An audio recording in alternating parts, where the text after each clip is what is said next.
Hello and welcome to this very special conversation. My guest today needs no introduction. Mr. Ajay Banga, President of World Bank, speaks to us from a shop floor in Bhubaneswar, where the focus is on getting skills that actually lead to an integration with the job market. And this conversation happens on a day when the economic survey makes a mention of just that skilling needs to be aligned to the job market in India. Thank you so much, sir, for speaking to us. Pleasure to be with you. Thank you for coming all the way. So let me start by asking you that we are at the Central Tool Room and Training Center. There are skills that are really aimed at ensuring that those who study here get aligned to the job market. There's a 90% induction into the job market here.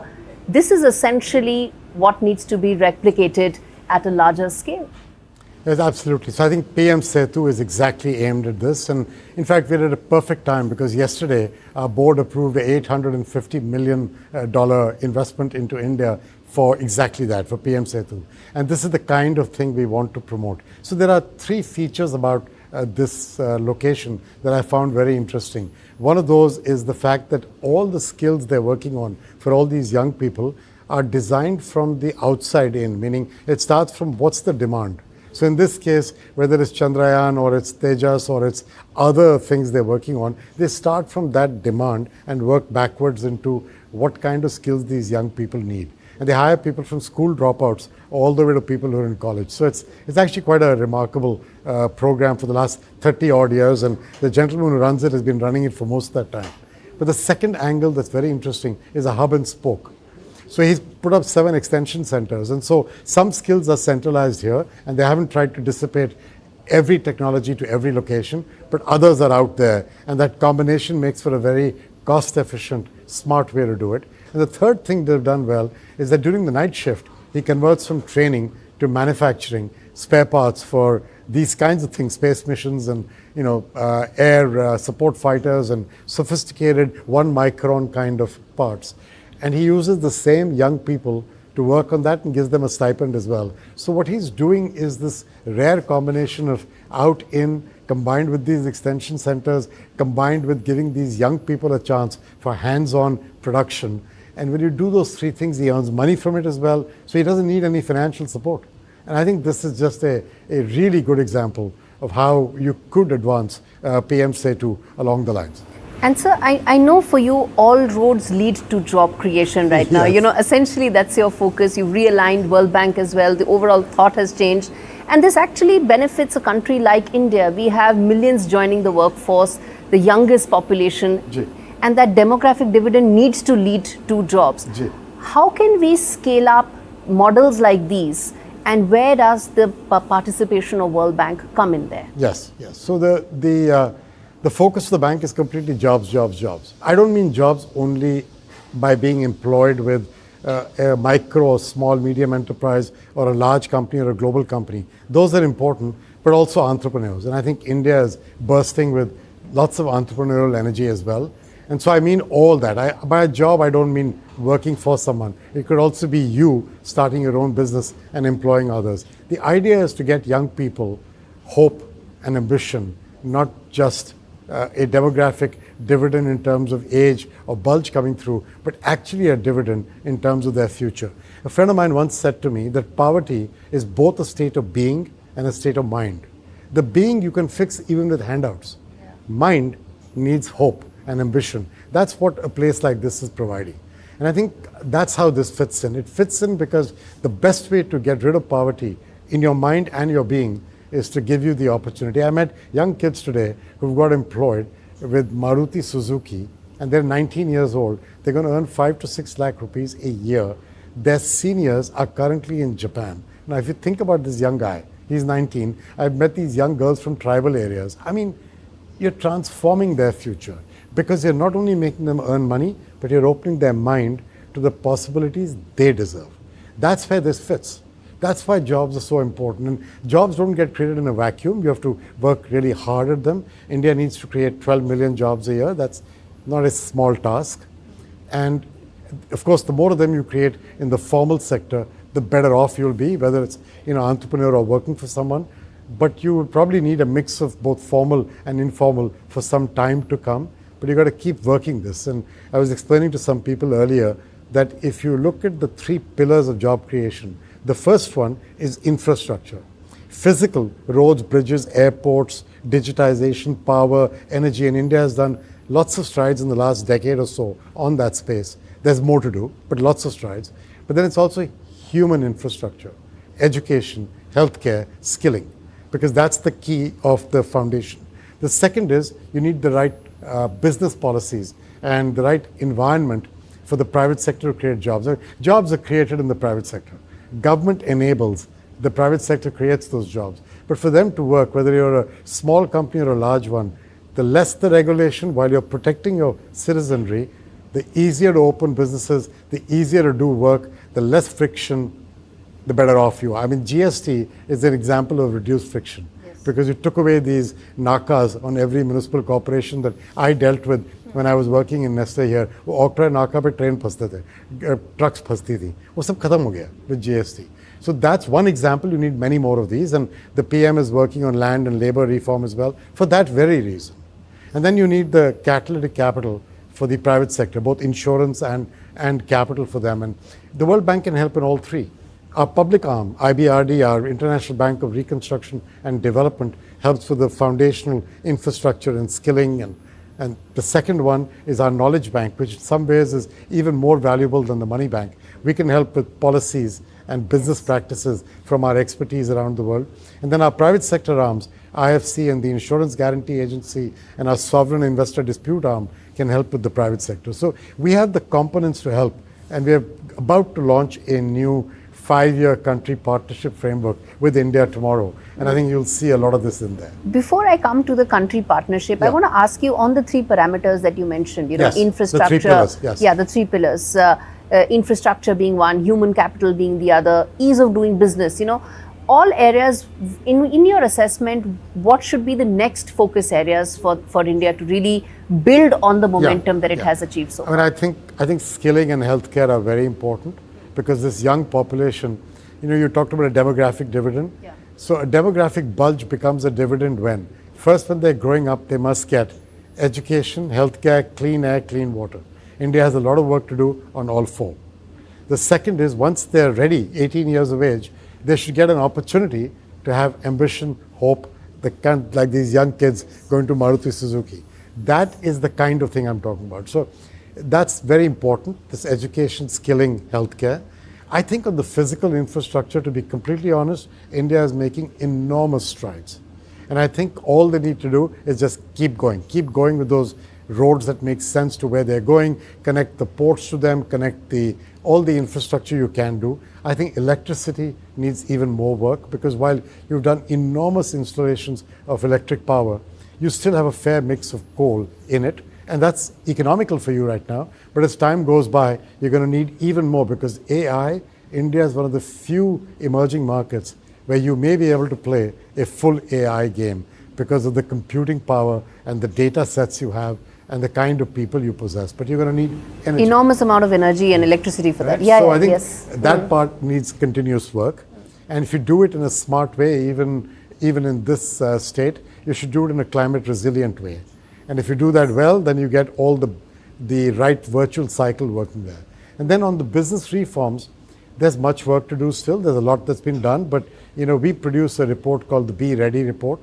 It allows you to compare countries across the spectrum on the ease of doing business, and India is still not where it needs to be for what it's capable of doing. Now, that doesn't mean you just throw caution to the winds and purely say everything is open. I don't believe in that. I think you need guide rails that make it happen, but there's good work to be done there. I compliment what has been done. I just think there's more to do. And then on the availability of catalytic capital, I think in every country, if you go to them, you'll find that medium and micro and small scale enterprises are about 85 to 90% of the jobs. But most of them will tell you, we don't get enough access to working capital. Yes. And therefore, finding the right way to get that to them is not easy. Banks are one way, but I think India's flourishing network of non-bank finance companies is another way. A third way could be to create relationships with companies that in turn have a network to MSMEs. So the equivalent of Grab, which here, or Uber, which is Ola, and these varieties can also help because all their clients are micro enterprises. And getting capital to them, getting capital to young people and women to be able to open and get jobs going, very important. The second thing is focus on job-rich sectors. So to give you an example, when you talked about those 3 verticals, I also have 5 sectors we are focused on. They're all job-rich. The first one is infrastructure, we've discussed that. The second is agriculture for small farmers. So small farmers are typically low productivity. If you want them to stay on the land and not become urban poor after they sell the land, the best thing you can do is connect them to cooperatives for better seeds, better water, better inputs, but also better markets. And this is what I saw in UP when I was here last year and visited with Yogi ji. And we went and saw these cooperatives at work where the World Bank and the UP government have got Google to build an open platform connecting all these farmers with these inputs. It is transformative. They could actually use their mobile phones, yes. And these are illiterate women doing it. So this is where AI applied the right way, small AI, as compared to large language models and generative AI, which everybody talks about. This is AI for you and me, AI for a farmer, AI for a healthcare worker. So that's the second one, agri-tech. The third one is primary healthcare. And while much has been done on healthcare in India, this country is so large and so diverse with a distributed population that much more can be done. One of the things we're doing is creating primary healthcare centers in a distributed way. You put a nurse there, you put a medical diagnostic technician with some equipment and a midwife. And if you think about it, un teen cheezon ke saath, you can turn the tide on healthcare. Then you connect them to a doctor, one for 20 of these, but with simple technology. You come to see me, I'm the nurse, you show me a rash here, mujhe samajh nahi aaya kya hai, I take a photograph, I send it to my doctor. He says, ये कुछ नहीं है, eczema है, इनको appointment दीजिएगा और घर भेज दीजिएगा. Or he says, I don't like what I see. इनकी ये test करिएगा and tell her to come to the regional hospital in 14 days. Here's the appointment, digitally fixed. Sent to your mobile number through an app. Sir, all I can say is that, that of course could be very revolutionary. But when you talk about healthcare in rural India, it is still a big challenge to even get the biggest of things. But sir, just to come in there, healthcare is an example of a service which is state-led. So a lot of the growth that you're talking about, the interventions you're talking about, has to be at the level of the states as well because of the federal structure. It is true. So it's state-led. You need that, but you also have the private sector that can play a role. So I'll give you we have done this work in Indonesia, which is not a small country. It's 300 million people, very large, very diverse. So in some ways, it has India's sort of mix of challenges. It doesn't have as large a population, but it's got all these distributed islands as well. Yes. We've got all these clinics there. It started to help with stunting because the Indonesian population had a severe stunting issue with children. And as you probably know, or why should you know, but I'll tell you, it's if you're stunted, your income is below that of a non-stunted person, 17% per annum for all your productive life. So think of the geometric progression of the gap between us if I was stunted and you're normal. So that's got to be changed if you want productivity. And in Indonesia, it started with that. But then we had these clinics. So now the health ministry there has worked with us on buying diagnostic equipment. We helped them negotiate the deal. We used AI to convert what would have been a 1-year negotiation to 60 days. Machines are ordered, getting delivered. Nurses have been hired and are getting trained. Midwives were always there because of the stunting, because you need to deal with women from a young preconception. And then medical diagnostic technicians are being trained. The president of Indonesia has announced that on the birthday of a citizen, they will get a free medical checkup at the centers. It is transformative. Even if 40% of people come, every alternate year, you will bend the curve on diagnosis early for the future. So it is possible. Yes, it's state-led, but it's possible. And we have every plan in this coming country partnership framework to get to at least 350 million people in India with improved healthcare access. We have the same plan for agriculture. We want to get to 150 million farmers with improved connectivity. We have the same plan for education and skilling, where we want to multiply these kinds of centers many times over, hence the support for PM Setu. Yeah. The fourth one is tourism, where we want to work with the government of India on everything we can there. And the fifth one is value-added manufacturing, including jo aap yahan dekh rahe ho, but also minerals and metals in a state like Odisha. So there's a lot you can do with this space, and our country framework is focused on these 3-4 things, improved rural prosperity with agriculture, better urban living, clean air, clean water, better municipal waste management, better municipal financing. There are at least 45 cities in India that could raise a fair amount of money through private bond markets. We can bring that expertise on how to create those, so you reduce the burden of the state in funding those cities. Those are all the kinds of things we're working on. Speaking of, some of these ambitious goals, sir, 350 million for healthcare, 150 million for farmers. But India is a country of scale. I mean, unless you talk scale, you can't achieve. Indonesia is reaching 280 million people with this healthcare program. There's no reason why India cannot. In terms of the specifics of the country partnership that will be announced, sir, any specifics that you could give us? These are, of course, outcomes that are going to be the shared goals. Yeah. But in terms of investments, in terms of specific priority areas that you could focus on. The only thing I won't tell you is a dollar number, because that's going to get announced tomorrow, and so I don't want to break the news earlier, but it's ambitious. So it's a 5-year program, which has not typically been the case. Normally we do 3 years, but it kind of fits with the way India plans and India's election system is organized. So 5 years is a good system. And the idea is to invest in 4 places to help create a job-rich sector, focus on MSMEs as well, and focus on women and young people. That's the jobs agenda, with equality, with inclusion. And the 4 sectors, the first one, and this came in partnership with the DEA and the Ministry of Finance, but I will tell you, the Prime Minister, when I met him a year ago, gave me the same 4 in his list, and it was off the top of his head. So it's there in his head what he wants to do. The first one was rural prosperity. And that's why the agriculture with technology and AgriConnect, as we call it, this open platform from Google and connecting farmers and inputs and markets and that. That's one big area, and that's where we want to reach these 150 million farmers. And the second one has to do with skilling and healthcare. Sort of building the right young people for the opportunity that India is going to get in the coming years. And that's where PM Setu is one example, but it's also the healthcare example I gave you of 350 million people being reached through it. The third is the right kind of urban life and quality of life, whether it is waste management or water management or air quality. And we're doing a number of projects now in different parts of India and UP and Haryana around air quality. We're trying to get to work in Delhi on that topic. We're trying to work on waste and water in Maharashtra, for example, on water management. So there's work to be done here as well, because this state has the unfortunate path of being in the pathway of cyclones. And so managing things in a sensible disaster management is very important. Yeah. And that's the fourth part of this, which is getting the right climate resilient thinking into both energy and infrastructure. That's actually a lot, sir. There's a lot that is looking. But it's 5 years, yes, 5 years. The bank has resources, and India as a government has resources. It has people.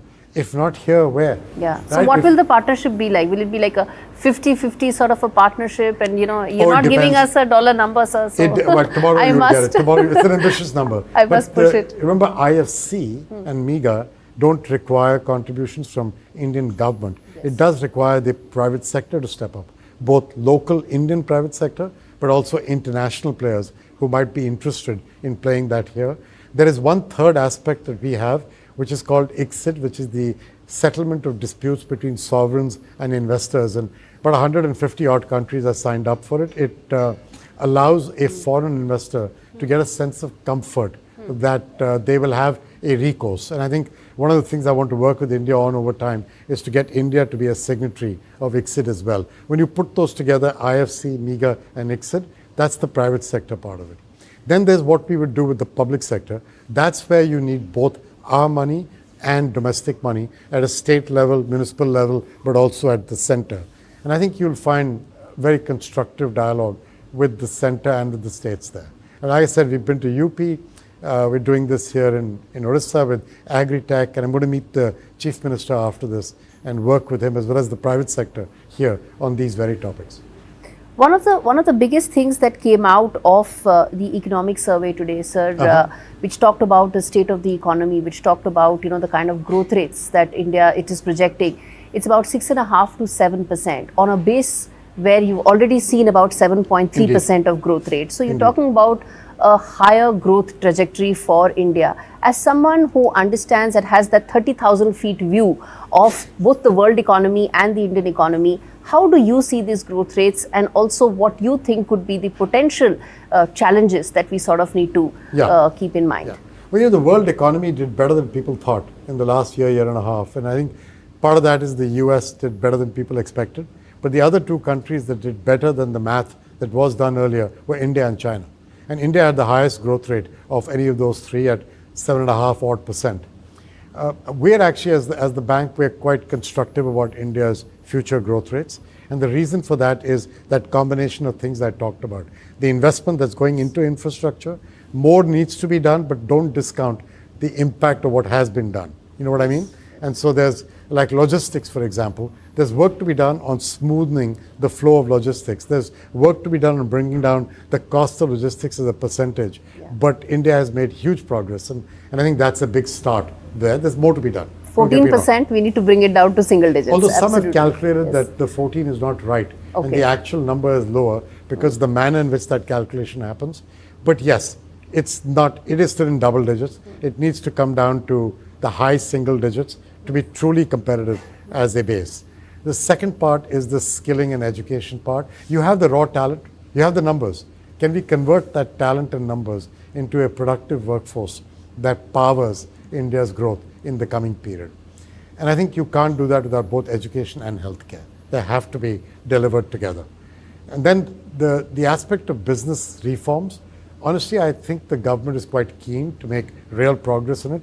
This gets into politics, and I'm not into the politics, so I don't want to discuss that. That's okay. But the one reform that you think is closest to your heart that you would want to originally be done? It was GST, and I'm just delighted it happened because I faced it personally, and I think you have to give a lot of credit to your deceased finance minister at that time, who drove it, Jaitley, but subsequently the support from the party and from the PM and from other parties as well. You couldn't have got that through without a commonality of interest.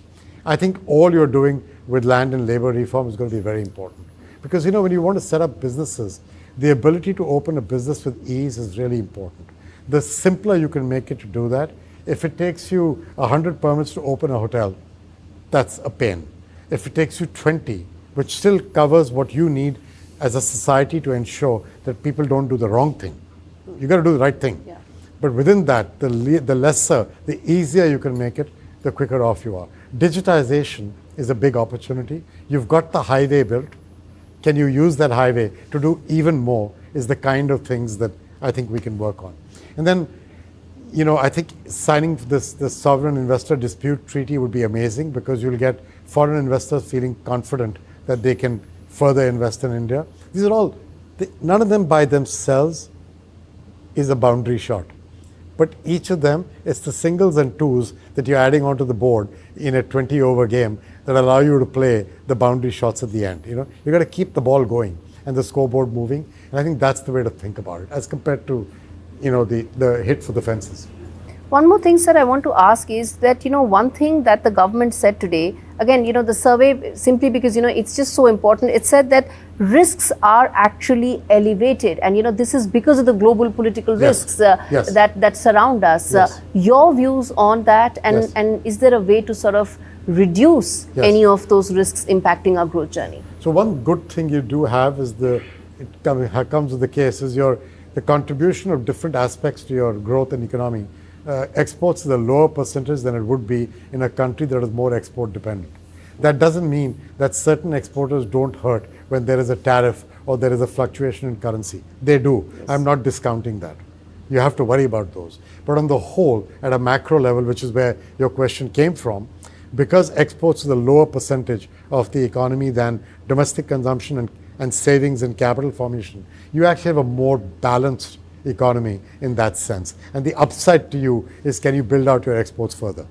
And I think that's an interesting place to start from, which helps to mitigate some of the challenges in the geopolitics. The second is, and people kind of forget this, but the nature of trade has completely changed in the last 20 years, not the last one. People only remember the last one. Yes. But actually, if you go back 20 years, you will see global trade has quadrupled in that period, absolute dollars. The emerging markets, where India is a key proponent, have gone from 20% of that to 40+%. So the emerging markets are now not a byproduct of trade, they're a driver of trade in the world. The second aspect is that bilateral and regional deals have been around a long time. You know, we've got 375 of them right now in the world. A number of them use the WTO kind of framework to construct it, so it's quite useful to have it. But in the last 10 years alone, 100 bilateral and regional deals have got signed. So now in today's environment with India signing up an interesting trade deal with the EU, and you know it's going to take a year for it to go through, and much details need to be worked, and you know India needs to ensure that its sensitive areas aren't compromised too early. Everybody tries to protect certain things. That's understandable in trade. But there's an interesting aspect of these trade deals which India can do more of. So let me give you an example. Regional trade in Southeast Asia is 55% of their trade. The number in Africa is under 15%. What do you think the number in South Asia is? Low single digits. That's actually very... It's a huge opportunity. Yeah, it's... Right now, it requires It's very all disappointing. It means that there is just no trade. Yes. There is opportunity. Yeah. To do more in regional trade where you could also benefit from that. So it's not just trade deals with the UK or with the EU or hopefully with the United States in the very near future kind of thing, but it goes beyond that, and it includes even regional trade. Whatever you can do to reduce barriers, both tariff as well as non-tariff, simplification of standards of origin, simplification of documentation, digitization of that documentation, preventing two checks at a border, you know, one coming in. These are things that are not rocket science, but they're hard to do. They need to get done one by one to enable a good trading system to continue to be to India's benefit. And if you add these all, you know, these important trade deals, you mentioned that, you know, these bilateral trade deals are so important. You add UK, you add EU. In terms of the overall growth prospects, the exports that you're talking about actually opens up huge opportunities. It does. And that's why I think there's enormous opportunity there. And by the way, the exports I'm talking about are not just high-value exports, which Textiles, you're doing like an Apple phone. Intensive. But I'm talking about everything that's labor-intensive too. Footwear, and I think toys, we have to think about that in the balance. So when you talk about Make in India, as the PM talks about, he's not just talking about an iPhone. That, of course, is important. It's really good that you're doing this. But there's a bunch of other things you can do as well, some of which are already happening, but more can be done. In your assessment, sir, the trade deal with US, you mentioned that it's almost, it's likely to be signed. I hope. I have no knowledge. I have no inside knowledge. No, I agree. But in your assessment, do you see that happening this year? Well, in 2026? Oh yeah, absolutely. Absolutely. Okay, final question, sir, I want to ask you is around the fact that if there was, you know, we've covered a whole gamut of, you know, jobs, skills, growth outlook, that one message that you would like to give to Indian policymakers as you sign a 5-year deal in terms of an aligned shared growth agenda, that one message that you would like to give to Indian policymakers? Just focus on outcomes. Jobs, jobs, jobs. Otherwise, you'll get caught up in the counting of the input. This road, that bridge, that school. No, outcomes. How many young people and women and young boys, how many of them have hope, aspiration, and earning capacity because of the work you did? Jobs, jobs, jobs. All right, sir. That's an optimistic and a wonderful note to end this. Thank you so much, sir. Thank you very much. Thank you, sir, for taking out the time.